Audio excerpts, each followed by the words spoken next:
জানতে হবে ইতিহাস যে ভারত উপমহাদেশে ওলামারা সঠিক আকীদা ছড়াতে কি অবদান রেখেছে। আপনি আজকে আকীদার দার্স দিচ্ছেন, নওয়াব সিদ্দিক হাসান খান ভূপালী 300 বছর আগে ভারত উপমহাদেশের মাটিতে জন্মগ্রহণ করা ব্যতিক্রম ধর্মী আলেম নওয়াব সিদ্দিক হাসান খান ভূপালী, যিনি 300-র অধিক বই আরবিতে লিখেছে ভারতের মাটিতে বসে। তিনি 300 বছর আগে আরবিতে আকীদার বই লিখে গেছে। কাতফুস সামার ফি আকীদাতে আহলিল আসার বইয়ের নাম, ভারতের মাটিতে বসে সালাফি আকীদার বই লিখেছে 300 বছর আগে। অতএব কথা বলার আগে হিসাব করে কথা বলতে হবে, কথা বলার আগে বিবেচনা করে কথা বলতে হবে যে আপনি কোন মাটিতে বসে কোন কথা বলতেছেন। পূর্বপুরুষের ইতিহাস ভুলে গিয়ে কি বলতেছেন সেটা জানতে হবে। সম্মানিত উপস্থিতি, ভারত উপমহাদেশে আহলে হাদিসের ইতিহাস আজকের নতুন ইতিহাস নয়। শাহ ওলিউল্লাহ মুহাদ্দিস দেহলভী, যিনি বাদশাহ আলমগীর, যার বাবা বাদশাহ আলমগীরের আলমগীর ফতোয়া বোর্ডের সদস্য ছিল মাওলানা আব্দুর রহিম, শাহ ওলিউল্লাহ মুহাদ্দিস দেহলভী মূলত এই যুগে, এই যে আমরা যেই যুগের ইতিহাসটা বলতেছি তারও পুরাতন ইতিহাস আছে, সেটা আমি আজকে লম্বা দীর্ঘায়িত করতে চাচ্ছি না। কিন্তু যেই যুগের ইতিহাস আমরা টানতেছি, এই যুগের শুরুটা মূলত শাহ ওলিউল্লাহ মুহাদ্দিস দেহলভীকে দিয়ে। দেহলভী বলা হয় দিল্লিকে, আরবিতে বলা হয় দেহলি। ওই দেহলি, দিল্লির দিকে অনুসরণ করে বলা হয় দেহলভী। শাহ ওলিউল্লাহ মুহাদ্দিস দেহলভী মানে দিল্লির মানুষ, দিল্লিতে বসে হাদিসের দার্স দিতেন। তিনি জন্মগত হানাফি, আমল করতেন হানাফি মোতাবেক, কিন্তু দার্স দিতেন আহলুল হাদিসদের অনুসারী হিসেবে। কলমে লিখে গেছেন আহলুল হাদিসদের অনুসারী হিসেবে। তার বই হুজ্জাতুল্লাহিল বালেগার মধ্যে রাফুল আদাইনের কথা বলেন, জোরে আমিনের কথা বলেন, 12 তাকবীর ঈদের সালাতের কথা বলেন, প্রত্যেকটা মাসালাই যেটা সঠিক সেটাকেই প্রাধান্য দিয়ে গেছেন। তার আল ইনসাফ ফি বায়ানি সাবাবিল ইখতিলাফ, এই বইগুলো পড়ে দেখেন। তাকলিদের উপর তিনি কি বই লিখে গেছেন সেগুলো পড়ে দেখেন। সেই কালে তিনি এই ভারত উপমহাদেশে যে জুমুদ ছিল, তাকলিদের যে গোড়ামি ছিল, এটার বুকে তিনি হাদিসের দার্সের মাধ্যমে সবচেয়ে বড় শক্তিশালী পারমাণবিক অ্যাটম বম নিক্ষেপ করেছেন। শাহ ওলিউল্লাহ মুহাদ্দিস দেহলভীর পরে তার ছেলে শাহ আব্দুল আজিজ মুহাদ্দিস দেহলভী, যার একটি বই আছে বুস্তানুল মুহাদ্দিসিন, মুহাদ্দিসদের জীবনের উপর, মুহাদ্দিসদের বইয়ের উপর সেই যুগে বসে, সেই কালে বসে এত তথ্য সমৃদ্ধ লিখনি দেখলে আজকের যারা মদিনা ইসলামী বিশ্ববিদ্যালয়ের কুল্লিয়াতুল হাদিস থেকে পড়ে আসছে, যেমন আমি, হতবাক হয়ে যেতে হবে যে আমরা আজকে মদিনা ইসলামী বিশ্ববিদ্যালয়ের কুল্লিয়াতুল হাদিসে যা পড়ছি 200 বছর আগে শাহ আব্দুল আজিজ মুহাদ্দিস দেহলভী বুস্তানুল মুহাদ্দিসিনের মধ্যে কিভাবে তা জমা করে গেল। যেই মুহূর্তে এই অঞ্চলে ব্রিটিশ শাসনামল চলতেছে, জালালউদ্দিন সুয়ুতির মৃত্যুর পর থেকে নিয়ে এবং আরব বিশ্ব থেকে ইলম হারিয়ে যাওয়ার পর থেকে নিয়ে নতুন করে সৌদি আরবের প্রতিষ্ঠা এবং বড় বড় আলেম ওলামার জন্ম হওয়ার আগ পর্যন্ত মধ্যে 150-200 বছর ইলমকে আবাদ করেছে ভারতের আলেমরা। যত বড় বড় হাদিসের কিতাব আছে প্রথম প্রকাশ হয় ভারতে, না হয় পাকিস্তানে। আহলুল হাদিস হোক, হানাফি হোক, আলেম ওলামাদের মাধ্যমে ভারতে অথবা পাকিস্তানে যত হাদিসের বই আছে তার অধিকাংশের প্রথম প্রকাশ। যারা ইতিহাস পড়ে তাদের কাছে এই সম্পর্কে জ্ঞান আছে। যেমন আল জারহ ওয়াত তা'দীল, ইবনে আবি হাতেমের লেখা। ইবনে আবি হাতেম হচ্ছে আবু হাতেমের ছেলে, যে তার বাবা আবু হাতেম এবং তার বাবার বন্ধু আবু যুরআর কাছে জিজ্ঞেস করত ওই সমস্ত রাবি সম্পর্কে, যেই সমস্ত রাবির উপর আলোচনা করে গেছে ইমাম বুখারী তার তারিখুল কবিরের মধ্যে। তারপরে প্রত্যেকটা মন্তব্য রাবির পিছনে লিখে গেছে, বাবার মন্তব্য, আবু যুরআর মন্তব্য। এই বই প্রথম প্রকাশিত হয়েছে ভারতের হায়দ্রাবাদ থেকে আব্দুর রহমান বিন ইয়াহইয়া আল মুআল্লিমের তাহকিকে। আব্দুর রহমান বিন ইয়াহইয়া আল মুআল্লিমকে এই যুগের ইমাম যাহাবি বলা হয়। তিনি ভারতে বসে তাহকিক করে প্রথম প্রকাশ করেছেন হাদিস শাস্ত্রের একজন মৌলিক জারাহ এবং তা'দীলের একটা মূল কিতাব। তো যাক, সেই আলোচনা লম্বা না করে চলে আসি। শাহ ওলিউল্লাহ মুহাদ্দিস দেহলভীর ছেলে হচ্ছে শাহ আব্দুল আজিজ মুহাদ্দিস দেহলভী। শাহ আব্দুল আজিজ মুহাদ্দিস দেহলভীর পরে আসলেন শাহ ইসহাক মুহাদ্দিস দেহলভী। এই 3 জন পর্যন্ত সানাদ এই উপমহাদেশে, ভারত, পাকিস্তান, বাংলাদেশ, শ্রীলঙ্কা, আফগানিস্তান, এই 3 জন পর্যন্ত সানাদ এক। সে হানাফি হোক, আহলে হাদিস হোক, বেরেলভী হোক, দেওবন্দি হোক, যারা অত্র অঞ্চলে বুখারী, মুসলিম, আবু দাউদ, নাসাই, তিরমিজি দার্স দিচ্ছে তাদের অধিকাংশই কোনো না কোনোভাবে এই 3 জনের ছাত্র। শাহ ওলিউল্লাহ মুহাদ্দিস দেহলভীর ছেলে শাহ আব্দুল আজিজ মুহাদ্দিস দেহলভী, তারপরে শাহ ইসহাক মুহাদ্দিস দেহলভী আহলে হাদিস হলো, হানাফি হলো, দেওবন্দি হলো, বেরেলভী হলো। শাহ ইসহাক মুহাদ্দিস দেহলভীর পরে মূলত দার্স বিভক্ত হয়ে যায়। শাহ ইসহাক মুহাদ্দিস দেহলভীর 2 জন ছাত্র, এই অংশ পর্যন্ত ইতিহাস একটু মনে রাখতে হবে। শাহ ইসহাক মুহাদ্দিস দেহলভীর 2 জন ছাত্র, এক আব্দুল গনি আল মুজাদ্দিদি, আর একজন মিয়া নাজির হুসাইন দেহলভী। আব্দুল গনি আল মুজাদ্দিদি নিয়ে চলে গেলেন দেওবন্দি মাযহাবের প্রতিষ্ঠাতা হিসেবে। তার দুইজন ছাত্র আব্দুল গানী আল মুজাদ্দিদির দুইজন ছাত্র হচ্ছে কাসেম নানুতুবি আর রশিদ আহমদ গাঙ্গুহি, যারা দারুল উলুম দেওবন্দ প্রতিষ্ঠা করেছেন। তারা মূলত দেওবন্দি মাযহাবের প্রতিষ্ঠাতা হিসেবে দারুল উলুম দেওবন্দ প্রতিষ্ঠা করলেন, যেন শাহ ওলিউল্লাহ মুহাদ্দিস দেহলভী যে উদার নৈতিক ফিকহের চালু করেছেন ভারতের মতো তাকলিদি অঞ্চলে, সেই উদার নৈতিক ফিকহের গলায় লাগাম টেনে আবার যেন সেই তাকলিদের বন্ধন মুসলমানদের গলায় পরানো যায়। এই জন্য আব্দুল গনি মুজাদ্দিদি তার দুইজন ছাত্র কাসেম নানুতুবি আর রশিদ আহমদ গাঙ্গুহিকে নিয়ে প্রতিষ্ঠা করলেন দারুল উলুম দেওবন্দ। আর মিয়া নাজির হুসাইন দেহলভী জামিয়া সালাফিয়া ডাঙ্গিপাড়া পবা রাজশাহীতে গেলে দেখবেন যে মিয়া নাজির হুসাইন দেহলভীর নামে আবাসিক ছাত্রাবাসের নাম দেওয়া আছে, যে মিয়া নাজির হুসাইন দেহলভী আবাসিক ভবন, শাইখুল কুল ফিলকুল মিয়া নাজির হুসাইন দেহলভী আবাসিক ভবন কেন দেওয়া আছে? আজকের যুগের ছাত্রদেরকে ইতিহাস সম্পর্কে সচেতন করতে, তাদের আকাবির তাদের সালাফদের ইতিহাস সম্পর্কে সচেতন করতে, যেন তারা নিমক হারাম না হয়, যেন 2 দিন আরব বিশ্বের কোনো দেশ থেকে পড়ে এসে মনে না করে যে মুই কি হনুরে, আমি মনে হয় প্রথম আজকে আকিদার দাওয়াত দিচ্ছি, আমি মনে হয় প্রথম আজকে তাওহীদের দাওয়াত দিচ্ছি, এটা যেন মনে না করে। মিয়া নাজির হুসাইন দেহলভীর ছাত্রের সংখ্যা 1,60,000। ভারত, বাংলাদেশ, পাকিস্তান, আফগানিস্তান, নেপাল, শ্রীলঙ্কা, ভুটান, সৌদি আরব সহ 1,60,000 ছাত্র। এবং আমার চ্যালেঞ্জ থাকলো, আপনার এই বল্লা কালিহাতিতেও কোরআন এবং হাদিসের দাওয়াত পৌঁছেছে মিয়া নাজির হুসাইন দেহলভীর কোনো না কোনো ছাত্রের মাধ্যমে। আমার এই বক্তব্যের পরে ইতিহাস খুঁজে দেখবেন। আজকে আমরা মদিনা বিশ্ববিদ্যালয় থেকে পড়ে এসে আপনাকে সঠিক আকীদার দাওয়াত দিচ্ছি, এটা মিথ্যা কথা। যারা এই মাঠ তৈরি করে দিয়ে গেছে তাদের মাঠের উপর আমরা নতুন করে চাষাবাদ করতেছি। অতএব তাদের এই অবদানকে স্বীকার করতেই হবে। মিয়া নাজির হুসাইন দেহলভীর ছাত্র সংখ্যা 1,60,000। ভারত উপমহাদেশের যে কোনো প্রান্তে আহলুল হাদিস বসবাস করছে, বিশ্বাস করতে হবে ওখানে মিয়া নাজির হুসাইন দেহলভীর ছাত্ররা আগে ছিল। আজ মিয়া নাজির হুসাইন দেহলভীর 4 জন ছাত্রের কথা বলে আমার বক্তব্যের শেষের দিকে চলে যাব। তবে বক্তব্যের মাঝে আরেকবার যদি ভুলে না যাই, যে নওয়াব সিদ্দিক হাসান খান ভূপালীর নাম বললাম, তার একটি বইয়ের অনুবাদ আমরা জামিয়া সালাফিয়া থেকে করেছি, আর রওজাতুন নাদিয়া, যে বইটি পড়ার পরামর্শ নাসিরউদ্দিন আলবানী রাহিমাহুল্লাহ দিয়েছেন, যেটার নাম আমরা দিয়েছি ফিকহুস সালাফ। অনেকেই বলে যে আহলুল হাদিসদের ফিকা নাই, আহলুল হাদিসরা ফিকা মানে না। আহলুল হাদিসরা আসলে কি ফিকাহ মানে, ফিকহুস সালাফ কি, ফিকহুল হাদিস কি, ফিকহুস সুন্নাহ কি, এটা রওজাতুন নাদিয়ার মধ্যে নওয়াব সিদ্দিক হাসান খান ভূপালী খুব সুন্দর করে স্পষ্ট করে দিয়েছেন। এবং নাসিরউদ্দিন আলবানী রাহিমাহুল্লাহ এই বইটি পড়ার জন্য পরামর্শ দিয়েছেন। আমরা সেই বইটি বাংলায় অনুবাদ করেছি। তাদের বই অনুবাদ করার পিছনে আমাদের কোনো উদ্দেশ্য নাই, 2টা উদ্দেশ্য। এক, ভারত উপমহাদেশের আহলুল হাদিস আলেমদের ইতিহাস সম্পর্কে জনগণকে জানানো, তাদের অবদান সম্পর্কে জনগণকে জানানো, এবং তারা কি ইলমি কারনামা আঞ্জাম দিয়ে গেছে 300 বছর আগে ভারতের মাটিতে বসে আরবিতে এত দামি এত জ্ঞান সম্পন্ন বই লিখেছে, যা আমরা এখন এই যুগে এত উন্নত শিক্ষা লাভ করে এসে করতে পারছি না। নাই, ওই আলেম আর জন্মই হয় না যে আলেম ভারত, পাকিস্তান, বাংলাদেশের মাটিতে জন্ম হয়েছিল সেই যুগে। তাদের আর 4 জনের কথা বলবো ওই ধরনের আলেমের। মিয়া নাজির হুসাইন দেহলভী রাহিমাহুল্লাহ 4 জন ছাত্র, যাদের কথা বলে আমরা আমাদের বক্তব্য সামনের দিকে এগিয়ে নিয়ে যাব। 1, আব্দুর রহমান আল মুবারকপুরি। 2, শামসুল হক আল আজিমাবাদী। 3, আব্দুল্লাহ গাজীপুরি। 4, মাওলানা সানাউল্লাহ অমৃতসরী। আব্দুর রহমান আল মুবারকপুরি রাহিমাহুল্লাহর 2টা অনেক বই আছে, তার 2টা বইয়ের কথা বলি। 1, তুহফাতুল আহওয়াজি। শুধু ভারতের মাটিতে নয়, ভারত, পাকিস্তান, বাংলাদেশের মাটিতে নয়, সারা মুসলিম বিশ্বে সুনান তিরমিজির সর্বশ্রেষ্ঠ আরবি ব্যাখ্যা গ্রন্থ তুহফাতুল আহওয়াজি, ভারতে জন্মগ্রহণ করা আহলুল হাদিস আলেমের লেখা। ভারত উপমহাদেশের মাটিতে জন্মগ্রহণ করা আহলুল হাদিস আলেমের লেখা ব্যাখ্যা গ্রন্থ, সমগ্র পৃথিবীতে তিরমিজির শ্রেষ্ঠ আরবি ব্যাখ্যা গ্রন্থ।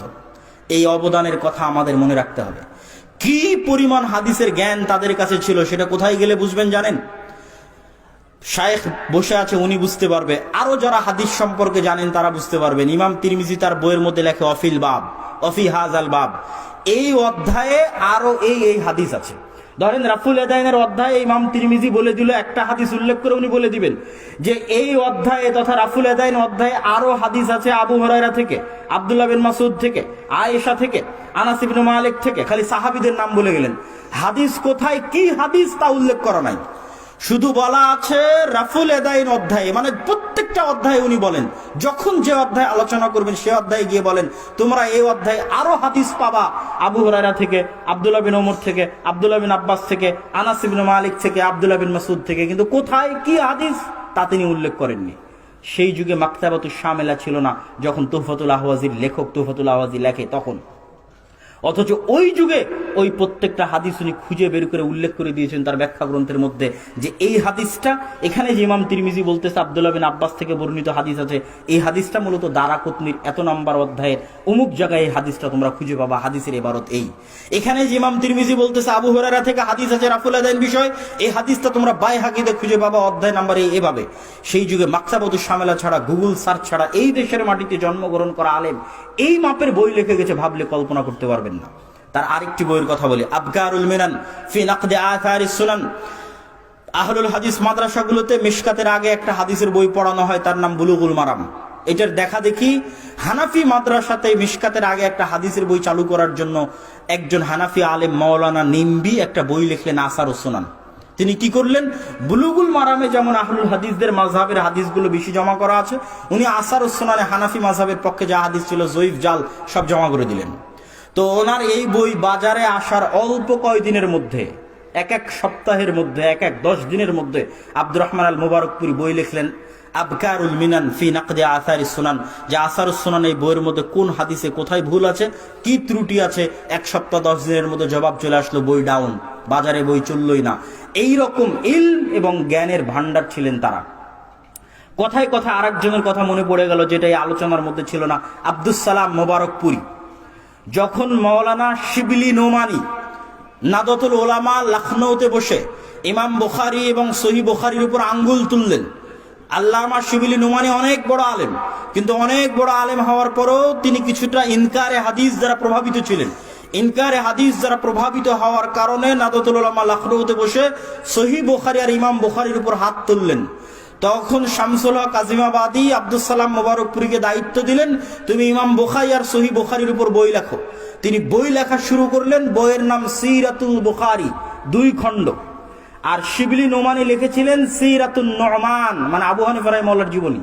তখন আব্দুস সালাম মুবারকপুরী লিখলেন সিরাতুল বুখারী 2 খণ্ড। আল্লাহে আল্লাহর কসম, ওয়াল্লাহে আল্লাহর কসম, কেউ যদি মিন্নাতুল বারী দেখে মনে করে যে না জানি কত বড় বই লিখেছি, মিন্নাতুল বারীকে আমার কাছে সিরাতুল বুখারীর সামনে শিশু মনে হয়।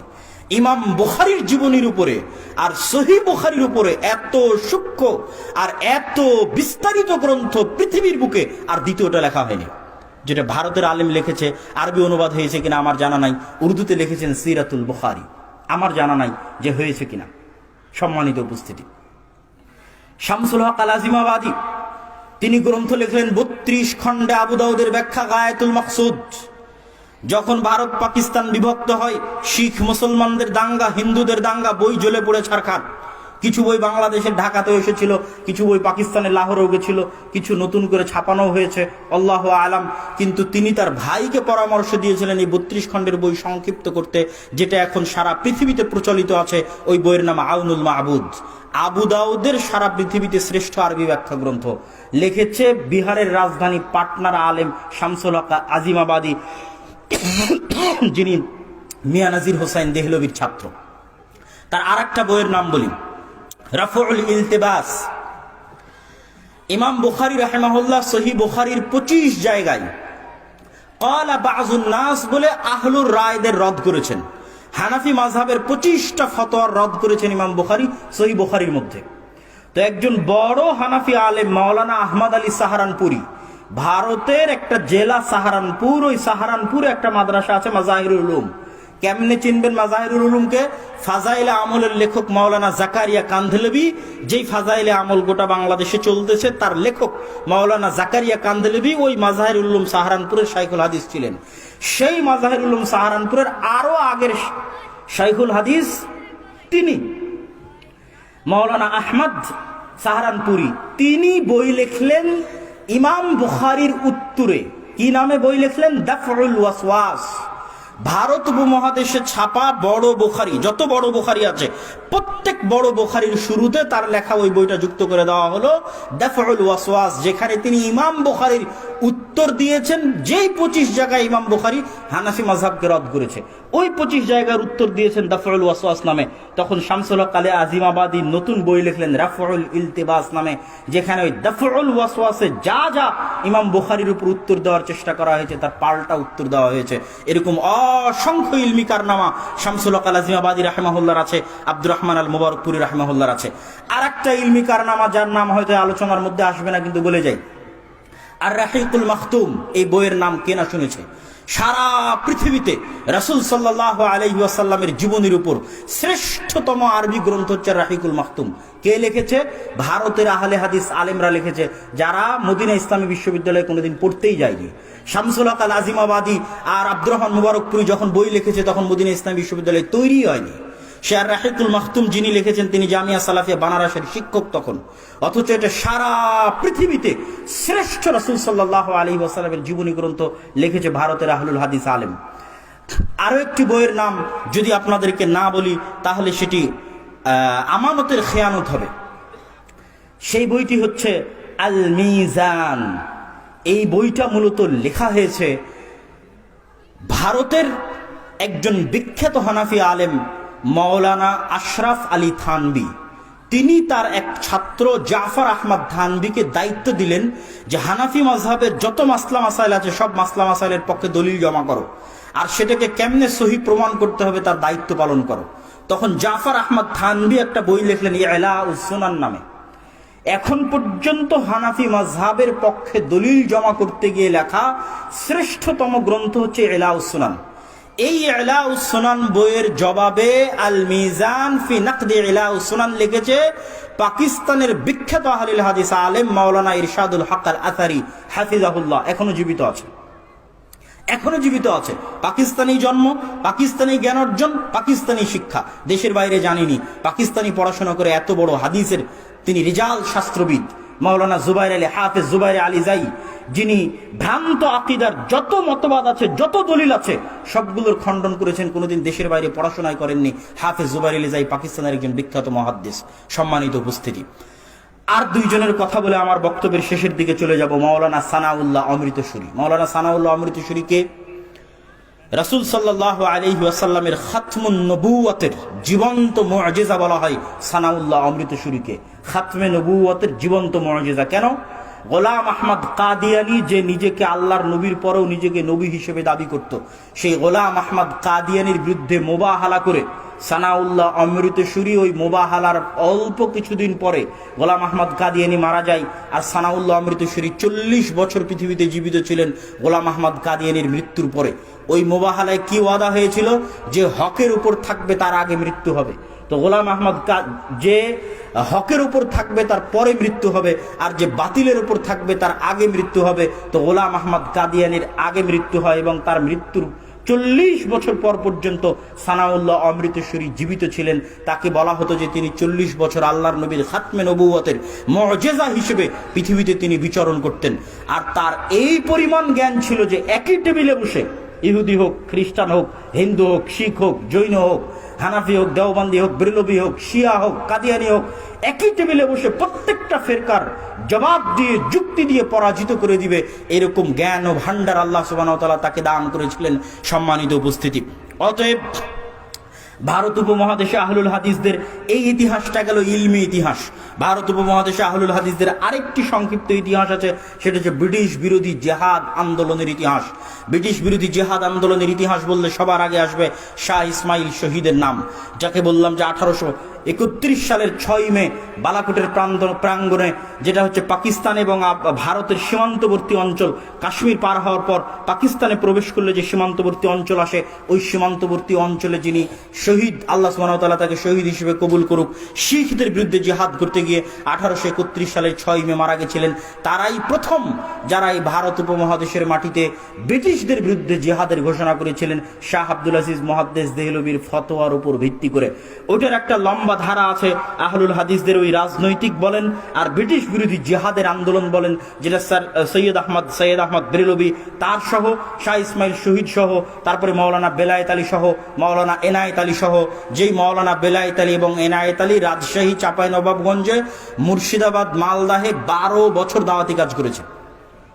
মাওলানা সানাউল্লাহ অমৃতসুরী যখন মালদা, মুর্শিদাবাদ একটা প্রোগ্রামে আসেন, প্রোগ্রামে এসে দেখছেন লক্ষ লক্ষ মানুষ জমা হয়েছে। তিনি আশ্চর্য যে এত দূরে পশ্চিমবঙ্গে মালদা, মুর্শিদাবাদে এত লক্ষ লক্ষ আহলে হাদিস কবে হলো?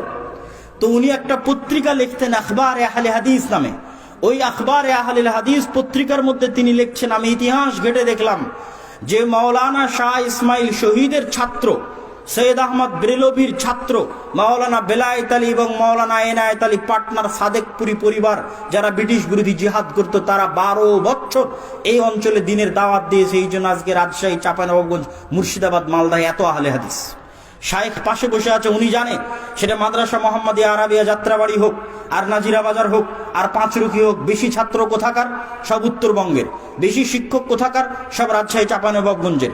বেশি আহলুল হাদিসের মাদ্রাসা কোথায়? সব রাজশাহী, চাঁপাইনবাবগঞ্জে। কেন? এটা আজকে মদিনা ইসলাম বিশ্ববিদ্যালয় থেকে পড়ে এসে কোনো মাদানির দাওয়াতের ফসল নয়। হ্যাঁ, মাদানী ভাইয়েরা দাওয়াতি কাজ করছে, কথা ঠিক, কিন্তু নিজেদের অতীতে চলে যাওয়া সালাফে সালেহিনের স্বীকৃতি দিতে হবে, ইতিহাসের স্বীকৃতি দিতে হবে যে তারা এই অঞ্চলে কঠোর পরিশ্রম করে গেছে সেই সময় যখন এই অঞ্চল ছিল অনুর্বর। সেই সময়ের পরিশ্রমের ফলে আজকে সেই উর্বর জমিতে আমরা দাওয়াতি কাজ করতেছি। অতএব তাদের শুকরিয়া আদায় করতে হবে, তাদের স্বীকৃতি দিতে হবে, এবং সেই শুকরিয়া স্বরূপ, স্বীকৃতি স্বরূপ প্রত্যেকটা মাদ্রাসায় ভারত উপমহাদেশের আহলুল হাদিস আলেমদের ইতিহাস পড়ানো, তাদের সম্পর্কে জ্ঞান অর্জন করা এবং জ্ঞান বিতরণ করা জরুরি। সম্মানিত উপস্থিতি,